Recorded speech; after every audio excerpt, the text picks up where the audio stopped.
Bismillahirrahmanirrahim. Assalamualaikum warahmatullahi wabarakatuh.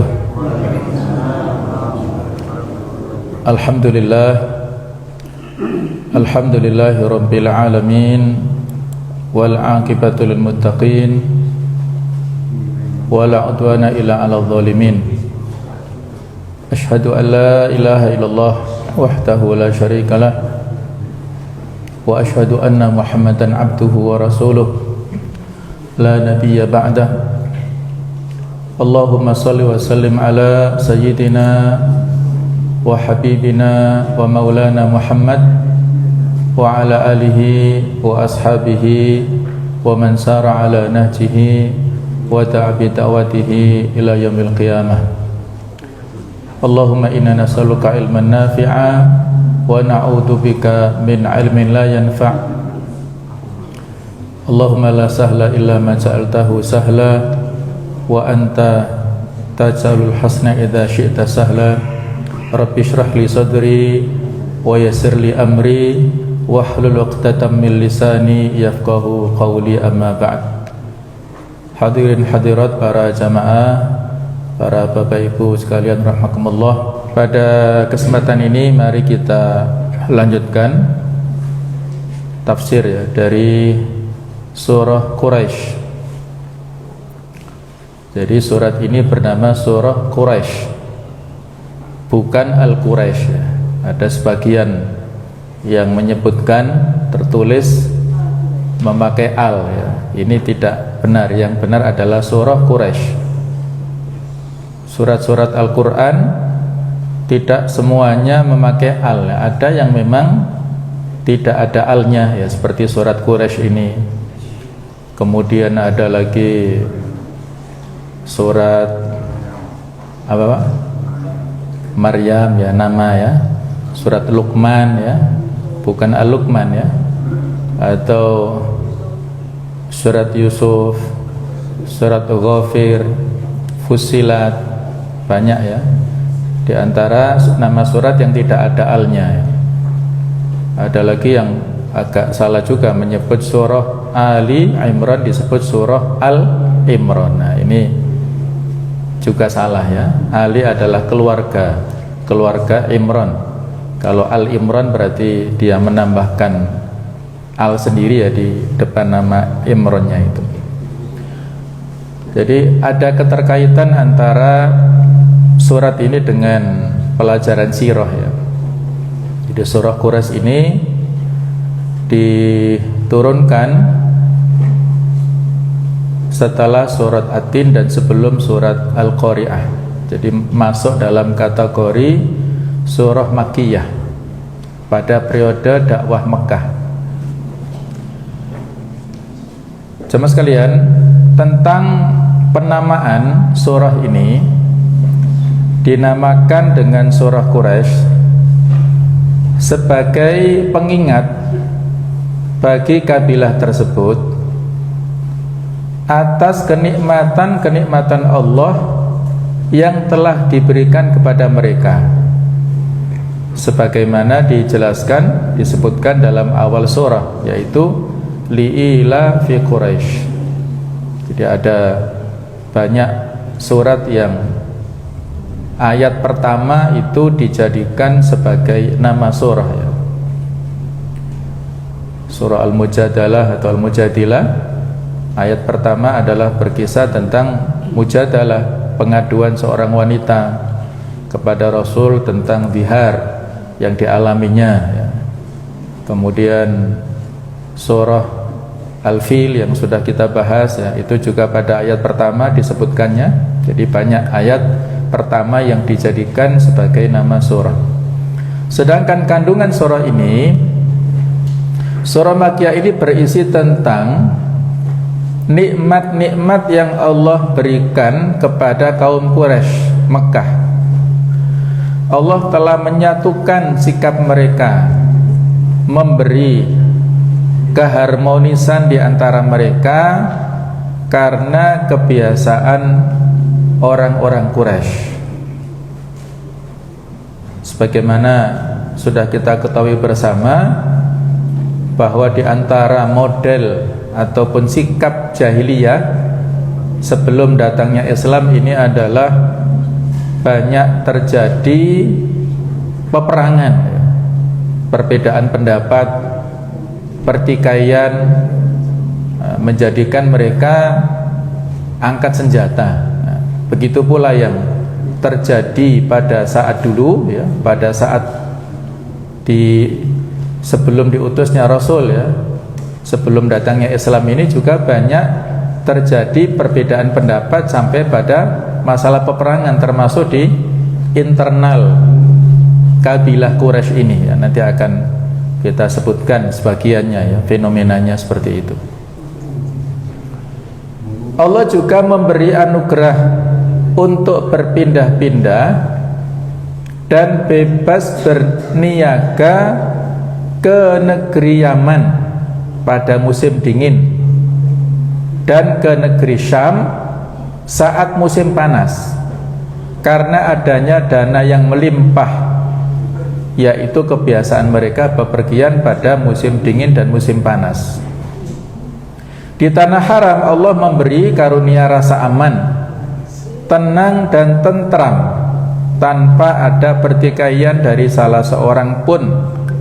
Maka hendaklah mereka menyembah Tuhan atau pemilik rumah ini, pemilik Ka'bah, yaitu Allah Ta'ala, yang telah memberi makanan kepada mereka untuk menghilangkan lapar dan mengamankan mereka dari rasa ketakutan.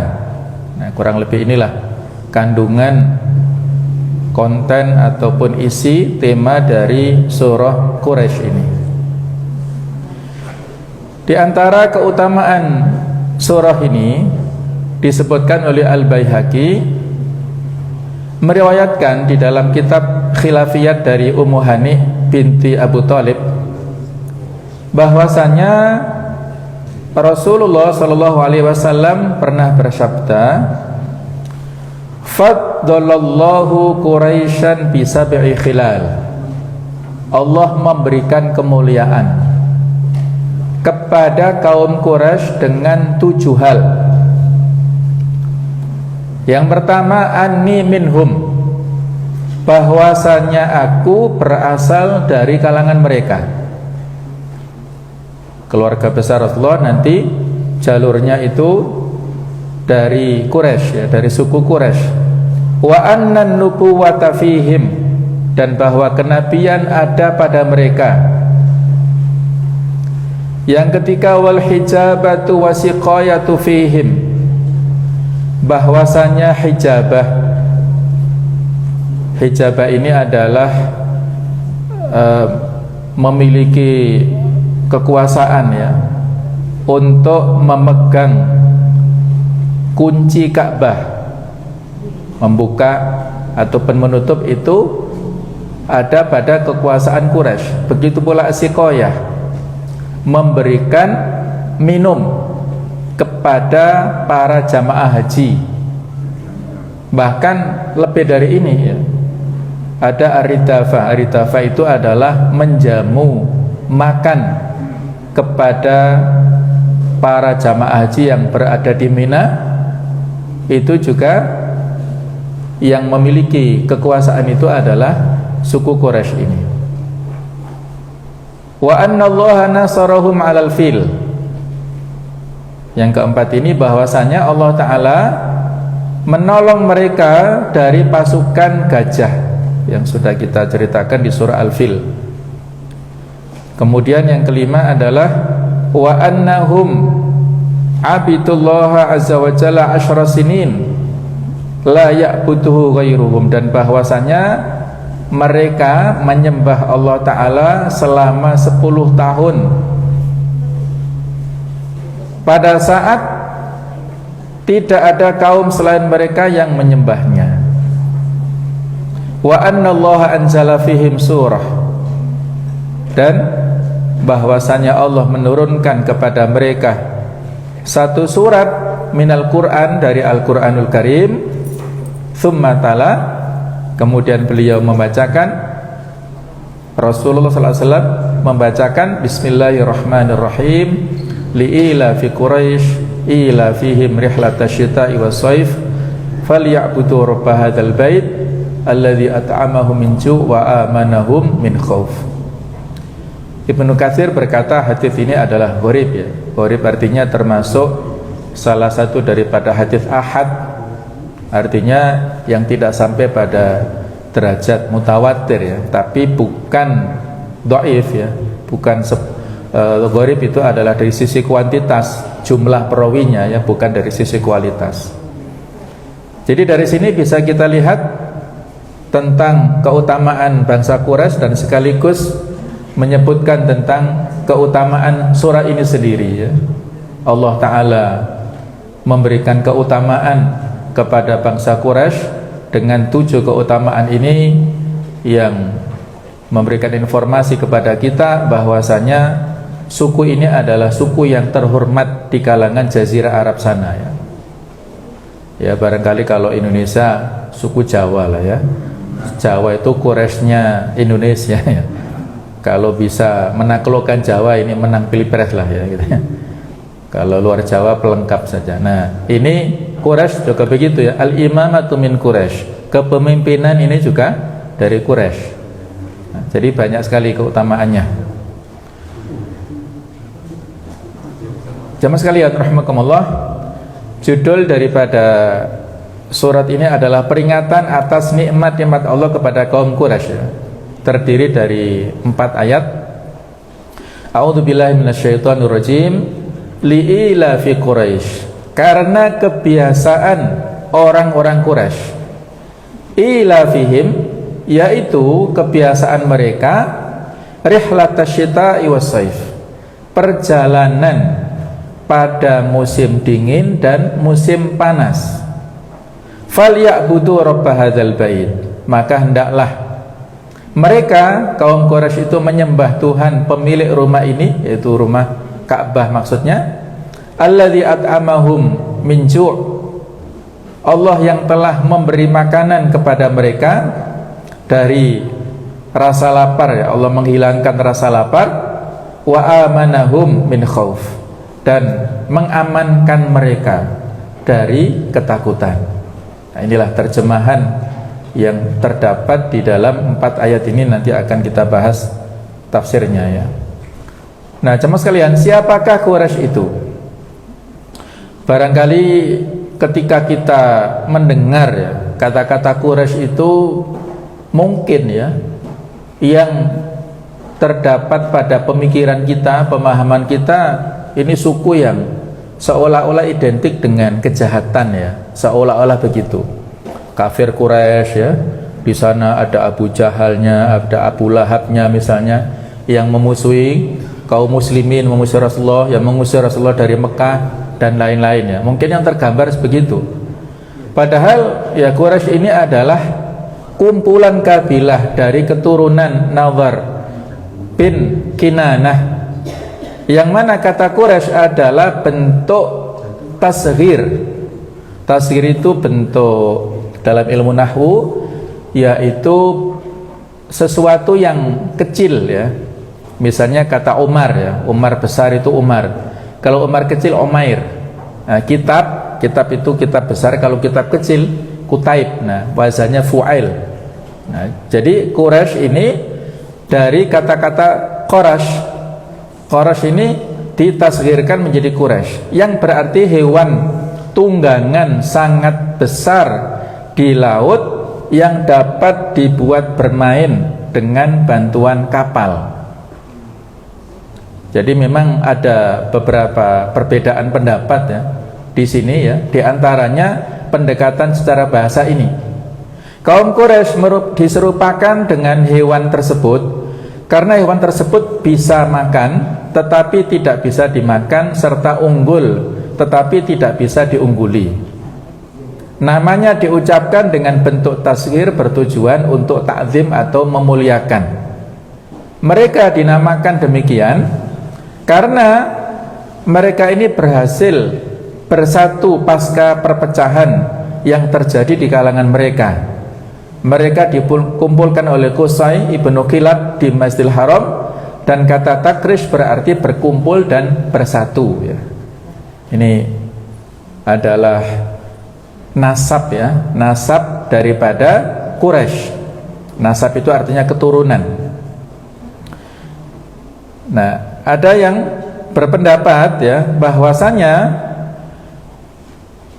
nama Quraisy ini adalah merupakan nama gelar ya. Nama aslinya ini para ulama beda pendapat. Ada yang menyebutkan Fihr itu nama lainnya aliasnya adalah Quraisy. Ada yang menyebutkan Nadhr, kakeknya Fihr ini. Kalau Nadhr itu disebut Quraisy Al-Akbar, Quraisy senior. Nah, kalau Fihr ini adalah Quraisy Al-Ausat, ya semacam Quraisy junior lah gitu ya. Jadi ada perbedaan pendapat. Nah, tadi yang disebutkan ya, pada suatu saat menurut cerita dalam sebuah ekspedisi di kapal itu Nadhr bersama pasukan atau bersama rombongannya ya, naik kapal, kemudian ada ikan ya semacam ikan paus yang sangat besar ya, yang tidak bisa dihalau, menghalang-halangi laju kapal ini. Orang-orang sudah banyak ketakutan, tidak mau minggir ya. Maka si Nadhr ini dengan keahliannya, dengan senjata yang dia miliki, apakah semacam anak panah atau tombak, Allahu alam, tapi pada saat itu bisa mengenai tepat kepada ikan paus ini dan bisa diambil untuk dibagi-bagi dan digunakan untuk makan mereka ya. Jadi ini menunjukkan keperkasaan dan keahlian Nadhr ini dan menjadi orang yang sangat ditakuti pada saat itu. Jadi kalau Nadhr ini kakek ke-13 Rasulullah, kalau Fihr ini diurutkan adalah kakek ke-13, ke-11 mohon maaf. Jadi ada selisih ya, jadi situ. Masing-masing ini ada perbedaan pendapat. Nah, di sini disebutkan Fihr adalah Quraisy itu. Jadi Fihr ini punya anak yang namanya Ghalib, kemudian Lu'ay, kemudian punya anak yang namanya Ka'ab, kemudian Murrah, Kilab, dan ini Qusay. Nah, yang tadi kita ceritakan Qusay ini ya. Qusay ini adalah kakek Rasulullah, ayah daripada Abdul Manaf, yang berjasa untuk mempersatukan orang-orang di kalangan pada saat itu ya. Jadi kisahnya jamaah sekalian, pada saat Nabi Ismail bersama putrinya itu berada di Mekah, kan tidak ada orang lain ya, mereka hanya berdua saja. Kemudian dengan izin Allah muncullah sumber air Zam-Zam yang menjadi sumber kehidupan mereka berdua ini. Ini merupakan sumber air yang sangat bermanfaat. Jadi dari sumber air Zam-Zam inilah Hajar dan Ismail bisa hidup. Nah, satu saat itu ada yang namanya suku Jurhum dari Yaman akan melakukan perjalanan ke Syam. Tetapi pada saat melewati Mekah, melihat di awan ataupun di langit daerah Mekah ini ada burung-burung. Nah, mereka punya kesimpulan kalau ada burung-burung terbang di daerah ini berarti ada sumber air di sini. Maka dicarilah, nah ketemu dengan Hajar dan putranya ini. Maka mereka minta izin kepada Hajar untuk berdomisili di situ, mendirikan perkemahan ataupun ya tempat berteduh sekedarnya lah, dan mereka membayar sewa kepada Hajar ini. Waktu pun berlalu, akhirnya mereka eksis di situ. Jadi suku Jurhum inilah yang berkuasa di Mekah selama 500 tahun, sangat lama. Dan Nabi Ismail pada nantinya itu istrinya yang pertama kan diceraikan, kemudian yang kedua itu dari suku Jurhum ini. Maka saya secara pribadi punya penakwilan begini ya, di antara doa Nabi itu kan Allahumma barik lana fi syamina wa fi yamanina. Ya Allah, berikanlah berkah untuk Syam kami dan Yaman kami. Nah, Syam kan di dalamnya ada Palestina ya. Nah, kemungkinan besar karena kakeknya Rasul kan Ismail ini ya. Ismail kan kakek buyutnya Rasulullah ya. Itu kan berasal dari Palestina kan. Dari Syam ya, dari negeri Syam itu di dalamnya ada Palestina. Nabi Ismail dari Palestina, sementara istrinya dari Yaman, dari suku Jurhum kan dari Yaman.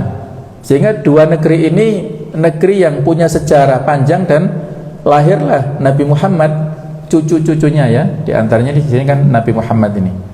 Jadi Nabi mendoakan khusus untuk Syam kami dan Yaman kami itu. Allah alam, itu penakwilan saya. Jadi pada saat suku Jurhum menguasai Mekah ini, terutama air Zam-Zam ini ya, maka tiba-tiba datanglah suku Khuza'ah yang ingin merebut kekuasaan Mekah dari Jurhum ini. Suku Khuza'ah ini juga dari Arab ya, jadi suku besar ya Khuza'ah ini. Yang kita ceritakan kemarin ada Amr bin Lu'ay. Amr bin Lu'ay itu tokoh daripada suku Khuza'ah yang menjadi pelopor kesyirikan di Jazirah Arab yang sudah kita ceritakan itu ya. Itu dari suku Khuza'ah ini. Jadi intinya pada saat itu Khuza'ah berhasil merebut kekuasaan kota Mekah dari Jurhum, menaklukkan Jurhum. Akhirnya Jurhum terusir dari kota Mekah. Nah, karena pada saat itu dia tidak ingin ada suku lain yang menguasai sumur Zam-Zam, maka sumber Zam-Zam ini ditimbun oleh suku Jurhum ini. Dihapuskan jejaknya, ditimbun. Dan termasuk senjata, harta benda milik suku Jurhum, karena mereka orang yang penduduk atau suku yang kaya raya ya, karena berhasil menguasai Mekah yang di dalamnya ada Ka'bah, dan di situ mereka mendapat pendapatan yang banyak ya. Jadi harta yang banyak nggak mampu mereka bawa keluar, itu mereka timbun di situ. Ada senjata, ada harta dan sebagainya ditimbun bersama dengan sumber dari sumur Zam-Zam ini. Dengan harapan satu saat mereka bisa kembali dan bisa mengambil lagi sumber yang telah mereka berjasa mengelolanya 500 tahun itu. Jadi selama pemerintahan Khuza'ah ini sumur Zam-Zam tidak diketahui posisinya. Dan nanti baru pada masa ini Abdul Muthalib ini, nanti di sirah kan kita sampaikan ya, Abdul Muthalib inilah yang berjasa menemukan kembali sumur Zam-Zam lewat mimpinya. Dari mimpi kemudian beliau membawa anak buahnya dan menggali, dan ternyata betul ada sumber Zam-Zam yang berada di dekat dengan Multazam ya, dengan Ka'bah itu. Nah, kita kembali ke Qusay ini. Jadi Qusay ini dia adalah dari, kalau kita runtut ini ya, itu dari suku Jurhum. Nah, pada saat itu ya, Qusay ini berpikir bagaimana caranya merebut kekuasaan dari orang-orang Khuza'ah, yang saat itu rajanya Khuza'ah itu adalah bernama Hulail. Nah, Hulail ini menjadi penguasa Mekah lah. Ada interaksi yang walaupun mereka sebelumnya berseteru, tapi mereka sudah bermuamalah cukup lama antara suku Jurhum dan antara keturunan ya, suku Jurhum dan Bani Khuza'ah ini berinteraksi. Nah, pada akhirnya Qusay ini punya strategi supaya merebut kekuasaan daripada Hulail dari suku Khuza'ah. Bagaimana caranya? Dia melamar putri daripada si Hulail ini. Ya, karena Qusay ini pekerja keras dan juga pedagang yang kaya raya di Mekah, punya keahlian dan sekaligus mungkin secara fisik meyakinkan, sehingga Hulail ini menerima, pada intinya menerima Qusay ini sebagai menantunya. Hubungannya baik selama berinteraksi ya, sebagai menantu yang baik antara mertua dan menantu ini baik hubungannya, sampai pada suatu saat si Khulail ini meninggal dunia. Nah, saat Khulail meninggal dunia, inilah kesempatan bagi Qusay untuk merebut kekuasaan dari mertuanya itu. Dia akan menguasai Mekah. Nah, saat itu saudara besarnya Khulail nggak terima, tidak mau kalau Qusay ini sebagai menantu merebut kekuasaan ayahnya. Akhirnya masing-masing kubu ini itu pada intinya berperang lah ya. Terjadi pertumpahan darah yang banyak, nggak selesai-selesai. Akhirnya disepakati perdamaian, disepakati untuk berkonsultasi ya, kepada tokoh yang dianggap sebagai rujukan pada saat dulu ya, yang namanya Ya'mur, itu usianya sudah 120 tahun. Dimintai konsultasi ya, masing-masing pihak dari Qusay, kemudian dari Khulail dan putra-putranya ini berkumpul. Mereka sebelumnya telah diambil kesepakatan, apapun keputusan daripada Ya'mur ini akan diikuti. Nah, kemudian Ya'mur mulai menggali informasi. Wahai Qusay, apa jasamu dan apa jasa leluhurmu terhadap Mekah ini? Diceritakan lengkap. Kami dari suku Jurhum yang telah membangun kota ini dari nol, kami yang telah merenovasi Ka'bah, kami yang telah pokoknya dari awal sampai akhir disebutkan. Kemudian berikutnya, kepada kalian wahai Bani Khuza'ah, apa jasa kalian? Mereka nggak bisa menjawab sama sekali. Tidak ada jasa yang mereka sampaikan untuk membangun kota Mekah itu. Mereka hanya merebut saja dari suku Jurhum ini, sehingga disimpulkan bahwasanya Qusay inilah yang punya hak untuk menguasai kota Mekah.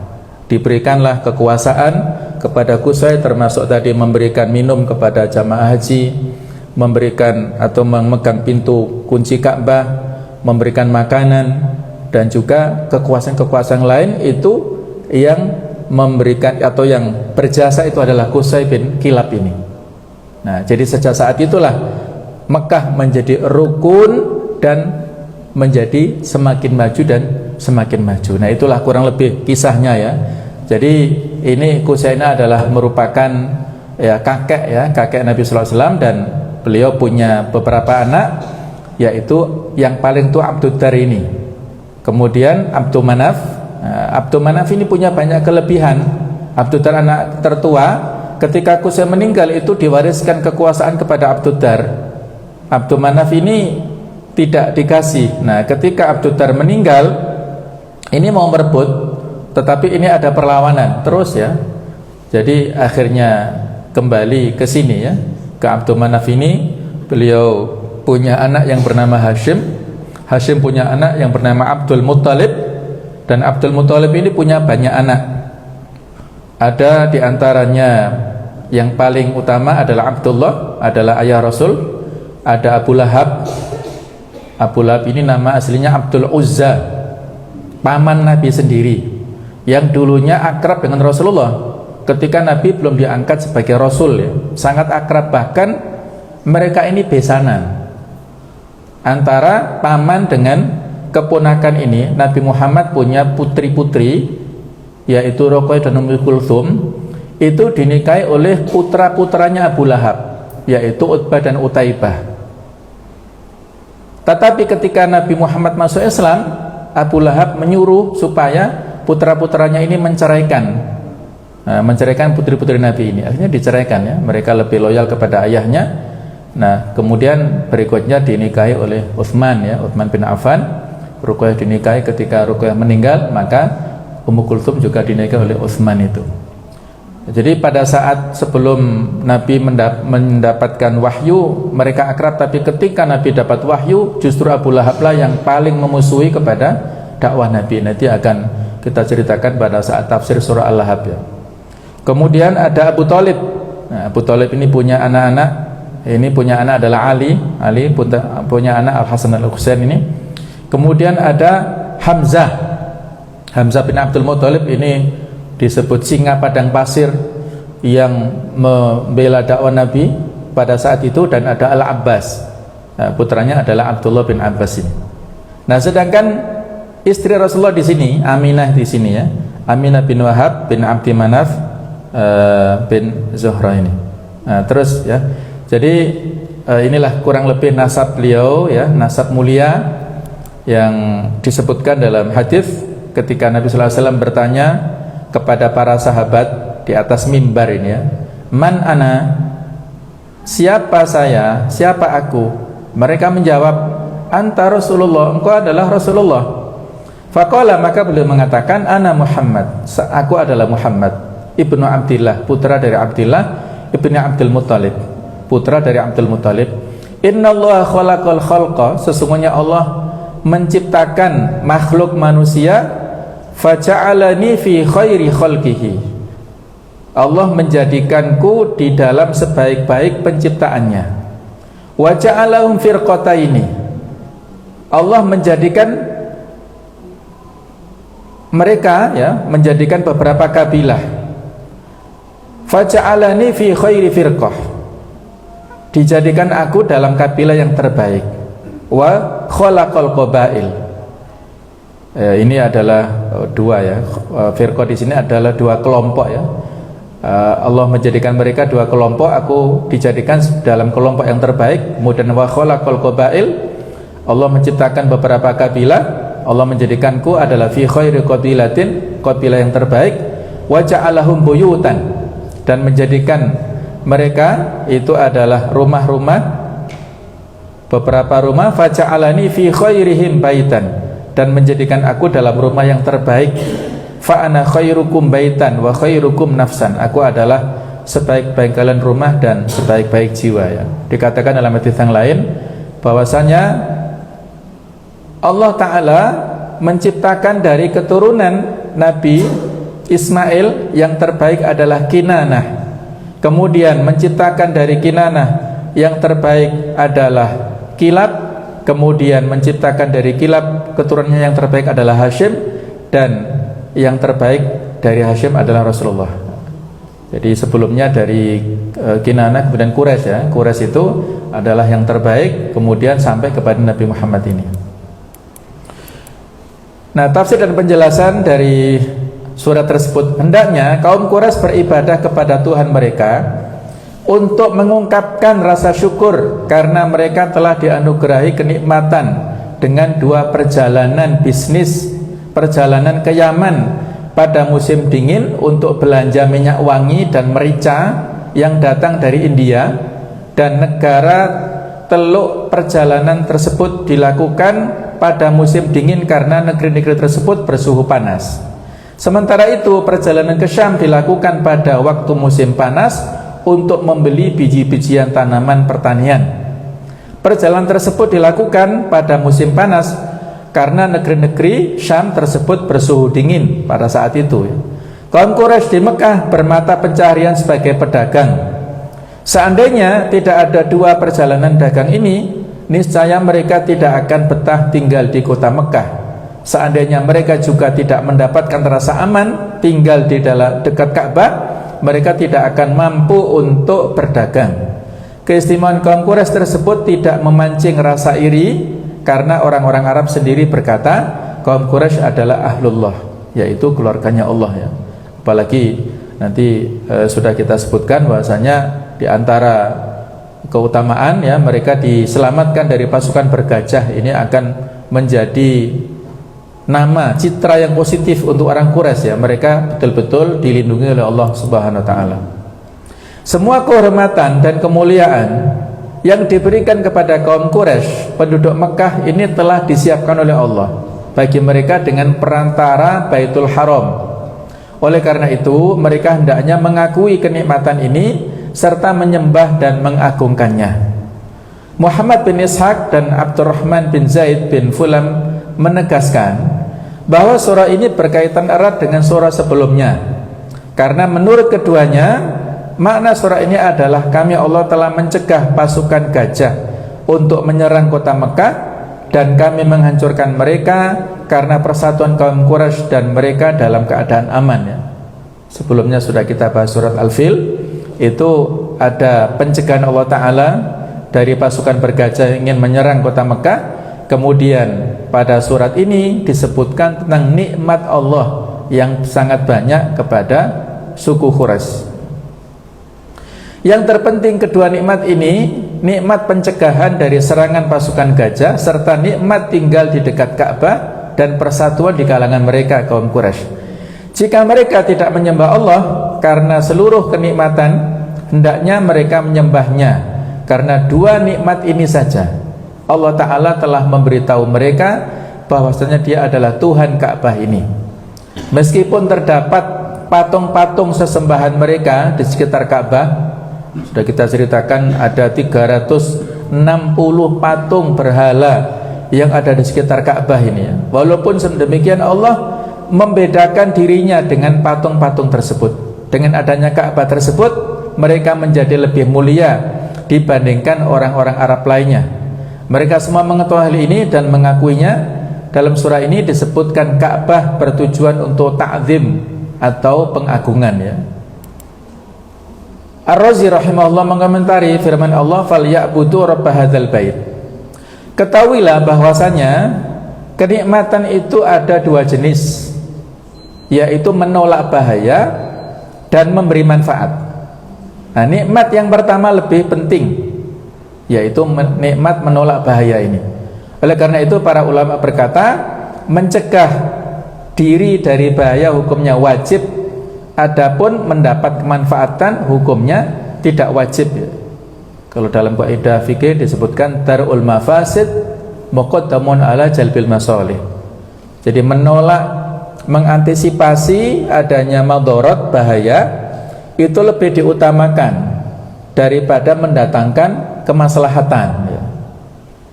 Segala sesuatu yang mengandung bahaya itu lebih diutamakan daripada mengandung kemaslahatan ya. Ya, misalnya yang terjadi pada beberapa waktu yang lalu pada masa pandemi ya. Kita sholat pada saat itu ya, Allah alam sejauh mana kebenarannya ya. Saat itu masjid-masjid tutup, kita tidak sholat berjamaah ya. Di antara kaidah yang digunakan oleh ulama saat itu kaidah ini ya, sholat di rumah untuk terjadi tidak terjadi kerumunan lah ya. Allah alam, kita nggak tahu sampai sekarang juga misterius sejauh mana validasinya ya. Yang jelas alhamdulillah yang penting kita sekarang sudah lewat daripada ujian itu. Walaupun barangkali ada fitnah ujian lainnya, apa Pak? Nyamuk atau apa ini ya? Allahu alam ya. Bagaimana ini kebenarannya ya. Mudah-mudahan tidak terjadi ya. Jadi kita sholat ini maslahat, sholat berjamaah adalah maslahat. Tapi kalau memberikan madharat itu dianjurkan untuk di rumah saja ya, pada saat itu ya. Nah, ini juga kaitannya dengan orang yang misalnya ya sehabis makan daging unta. Nah, itu kiasnya ke situ pada waktu dulu ya, di antara sebagian ulama dikiaskan dengan orang yang makan daging unta. Ini kan membuat aroma mulut tidak sedap ya. Jadi yang makan daging unta ini dimakruhkan sholat berjamaah karena mengganggu sekitarnya, mengganggu orang lainnya ya. Ya barangkali kalau dikiaskan apa Pak ya, pete atau mungkin jengkol atau yang lainnya ya, harus dibersihkan dulu. Atau barangkali habis makan durian misalnya ya, sikat gigi atau bersih dulu lah ya, supaya tidak mengganggu yang lain. Sholat jamaah ini mengandung maslahat, tapi dia dengan ke masjid membuat madharat. Nah, menghilangkan madharat itu lebih diutamakan daripada mendatangkan kemaslahatan. Ini kaidah yang bisa diambil dari sini ya, menurut Al-Fakhruddin Ar-Razi ini ya. Jadi ada dua macam nikmat, menolak bahaya dan memberi manfaat. Menolak bahaya ini lebih diprioritaskan daripada mendatangkan manfaat. Oleh karena itu Allah menjelaskan nikmat menolak bahaya di dalam surah Al-Fil dan nikmat mendapat manfaat dalam surah ini. Melihat dua nikmat yang besar ini, maka Allah memerintahkan mereka beribadah kepadanya dan mensyukuri hal ini ya. Maka ibadah adalah makna ibadah adalah berserah diri dan tunduk kepada zat yang disembah sesuai tujuannya, yaitu terwujudnya makna ibadah. Kemudian Allah menyebutkan berbagai kenikmatan yang dianugerahkan kepada kaum Quraisy. Tuhan Ka'bah ini disifati dengan kedua nikmat tersebut, yang telah alladzi at'amahum min ju', yang telah memberikan makan kepada mereka dan menghilangkan rasa lapar. Dialah Allah Tuhan Ka'bah ini, dan dialah yang memberi makan mereka untuk menghilangkan rasa lapar, melapangkan rezeki mereka, memudahkan jalan mencari rezeki dengan dua perjalanan dagang ini, sehingga hal itu menolong mereka dari kelaparan yang mereka derita sebelum adanya dua perjalanan dagang ini ya. Kalau kita pernah ke Masjidil Haram, ke Masjid Nabawi, pernah nggak kita lihat kotak infak, Pak? Nggak ada ya, nggak ada kotak infaknya ya. Tidak ada kotak infak. Karena apa? Karena sudah makmur ya. Jadi dua masjid ini ada Khadim Al-Haramainnya, Raja Saudi, yang ya diantara cara untuk menghidupi dua masjid ini adalah dengan membuat wakaf-wakaf produktif ya, termasuk Tower Zam-Zam yang di dalamnya kurang lebih ada 7 hotel yang skala bintang 5. Ini hasil sewanya adalah diperuntukkan untuk memakmurkan dua masjid suci ini. Nah, sehingga ya Masya Allah makmur luar biasa ya. Dan belum lagi ya kedatangan para jamaah umroh, jamaah haji yang setiap waktu sangat banyak melimpah. Ini juga mendatangkan keberkahan yang banyak kepada Mekah dan sekitarnya ini. Jadi Allah memberikan rezeki sejak zaman dulu sampai ya sekarang ini. Bahkan kalau era kerajaan Saudi kan akhirnya ditemukan sumber minyak yang ini juga bisa memberikan kemakmuran kepada mereka di sana ya. Dan mengamankan wa amanahu min khauf, mengamankan mereka dari rasa takut. Allah memberi mereka keutamaan dengan rasa aman dan tenang, sehingga hendaknya mereka beribadah kepadanya dengan tanpa menyekutukannya serta tidak menyembah berhala dan patung. Ibnu Katsir berkata, oleh karena itu barang siapa memenuhi perintah ini, Allah Ta'ala akan memberinya karunia rasa aman di dunia dan di akhirat sekaligus. Barang siapa tidak menaati perintah ini, Allah akan mencabut kedua nikmat tersebut darinya. Itu perintah ibadah ini ya. Jadi ibadah ini adalah merupakan, bahasa lainnya adalah tauhid al-uluhiyah ya. Tauhid ibadah, tauhid penyembahan totalitas kepada Allah. Ini adalah merupakan konsekuensi tuntutan daripada tauhid rububiyah. Keyakinan Allah sebagai Rabb, sebagai Tuhan yang memberikan rezeki, yang memberikan keamanan, yang memberikan pemeliharaan, itu kaitannya dengan rububiyatullah. Maka pada saat kita meyakini Allah sebagai Rabb kita, Tuhan kita yang memberikan rasa aman, yang memberikan rezeki, maka saat itulah kita berkewajiban untuk beribadah hanya kepada Allah saja. Jadi ada kaitan di sini ya. Kalau kita melaksanakan perintah amanah ibadah, maka kata Ibnu Katsir, Allah akan memberikan kebahagiaan, rasa aman di dunia dan di akhirat nanti. Itu sebagaimana firman Allah di surat An-Nahl 112 dan 113. Wa daraballahu mathalan qaryatan kanat aminatan mutmainnah ya'tiha rizquha ragadan min kulli makan fakafarat bi an'amillah fa'adzaqaha Allahu libasal ju'i wal khaufi bima kanu yasnaun. Dan Allah telah membuat suatu perumpamaan dengan sebuah negeri yang dahulunya aman lagi tentram, rezeki datang kepadanya melimpah ruah dari segenap tempat, tetapi penduduknya mengingkari nikmat-nikmat Allah. Karena itu Allah menimpakan kepada mereka bencana kelaparan dan ketakutan disebabkan apa yang mereka perbuat. Coba bisa kita lihat di sini, libasal ju'i wal khauf. Ada bencana, rasa lapar dan rasa takut. Ketika dicabut ya, orang kelaparan dan ketakutan ini merupakan hal yang sangat dikhawatirkan oleh semua manusia. Walaqad ja'ahum rasulun minhum, dan sungguh telah datang kepada mereka seorang rasul dari kalangan mereka. Fakadzabuhu, tetapi mereka mendustakannya. Fa'akhadhahumul adzab, karena itu mereka ditimpa azab. Wahum dzalimun, dan mereka adalah orang-orang yang zalim. Kondisi orang-orang Arab saat itu adalah saling menyerang dan menawan antar kabilah. Akan tetapi kaum Quraisy tidak mengalami hal itu lantaran mereka dekat dengan Ka'bah sebagaimana yang telah dijelaskan sebelumnya. Demikian juga Allah menjamin keamanan mereka dari pasukan gajah yang datang dari Habasyah. Allah Ta'ala berfirman, tidakkah mereka memperhatikan bahwa kami telah menjadikan negeri mereka tanah suci yang aman, padahal manusia di sekitarnya saling merampok. Berikutnya tentang fikih kehidupan atau hukum-hukum ya.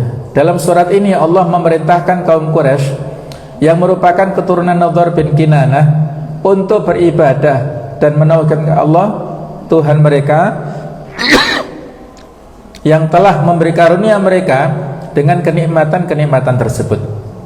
Berikut ini adalah kenikmatan yang Allah berikan. 1. Hancurnya pasukan gajah dan terhalangnya mereka sampai ke kota Mekah. Ini sudah kita bahas ya. Kemudian yang kedua adalah nikmat rezeki dan terpenuhinya kebutuhan disebabkan adanya perjalanan mereka ke Yaman pada musim dingin dan ke Syam pada musim panas yang bertujuan untuk berdagang berbagai macam makanan dan pakaian. Mereka juga mendapat jaminan keamanan dari gangguan kabilah Arab yang lain karena mereka merupakan kabilah yang menghuni sekitar Ka'bah. Ya, mereka nggak berani ganggu kabilah-kabilah lain ya, karena kalau mereka mengganggu orang Quraisy ini, mereka nggak akan aman kalau datang ke Mekah kan. Mereka punya kepentingan untuk datang ke Ka'bah. Kalau diganggu kabilah Quraisy, maka mereka menjadi tidak aman kalau datang ke Mekah seperti itu. Sehingga orang-orang Quraisy ini aman ya. Yang ketiga, nikmat rasa aman dari segala hal yang menakutkan, baik di dalam kota Mekah yang telah Allah jadikan sebagai kota aman, sedangkan orang-orang di sekitar mereka mengalami tindak kejahatan perampokan. Mereka merasa aman saat di luar kota Mekah ketika mereka pergi berdagang dan bekerja. Yang keempat, nikmat keberadaan Baitul Haram yang disebut Al-Ka'bah Al-Musyarrafah, Ka'bah yang dimuliakan, merupakan tempat yang diagungkan dan dimuliakan oleh kaum Arab serta merupakan simbol keagungan dan kehormatan mereka. Dengan adanya Ka'bah tersebut, mereka menjadi lebih mulia dibandingkan seluruh kabilah Arab. Oleh karena itu Allah mengingatkan nikmat ini semuanya.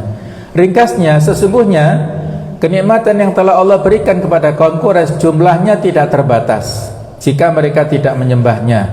Sebab seluruh nikmat-nikmatnya hendaknya mereka menyembahnya karena kenikmatan yang tanpa ini, yaitu 2 perjalanan dagang mereka itu. Ibnu Abi Hatim meriwayatkan dari Asma binti Yazid bin Sakan Ummu Salamah Al-Ansariyah. Dia berkata, aku pernah mendengar Rasulullah bersabda, celakalah kalian wahai kaum Quraisy karena mengkufuri nikmat dalam surat Quraisy. Diriwayatkan juga dari Asma binti Yazid, dia berkata, aku mendengar Rasul bersabda, karena kenikmatan kaum Quraisy perjalanan dagang pada musim dingin dan panas, celakalah kalian wahai kaum Quraisy, sembahlah Tuhan Baitul Haram ini yang telah memberi kalian makan untuk menghilangkan rasa lapar dan memberi kalian rasa aman dari ketakutan ya. Maksudnya mereka tidak tahu berterima kasih, tidak pandai bersyukur ya, telah diberikan nikmat yang banyak, tetapi mereka kufur ya, tidak menerima Islam ya. Ada hadis Nabi yang lain yang ini sekaligus menjadi pengingat bagi kita semuanya ya. Man asbaha minkum aminan fi sirbihi mu'afan fi jasadihi indahu qutu yaumihi faka'annama hizat lahu dunya.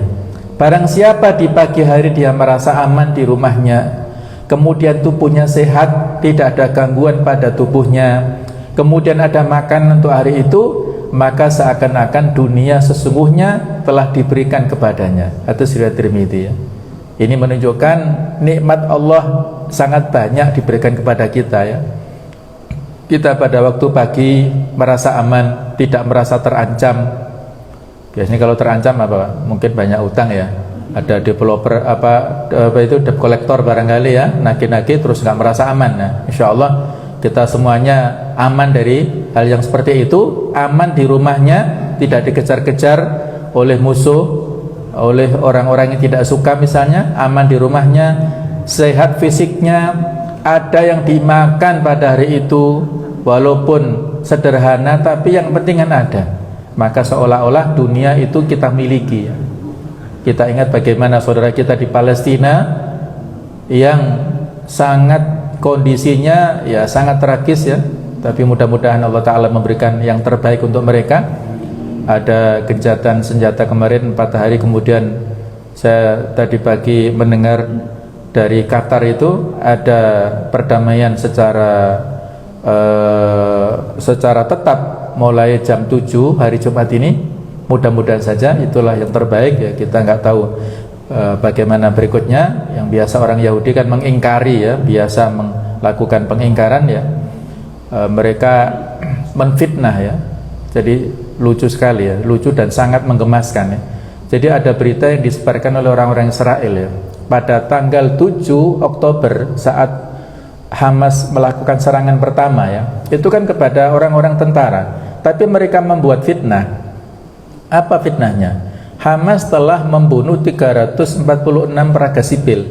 Padahal yang membunuh warga sipil Israel adalah tentara Israel sendiri dari atas helikopter itu. Paham ya? Jadi tentara Israel sendiri membunuh sesama warganya sendiri, terus menfitnah yang melakukan itu adalah orang-orang Hamas. Itu mereka juga memfitnah. Kenapa mereka menyerang rumah sakit Asy-Syifa itu? Karena disinyalir di bawahnya ada terowongan buatan Hamas.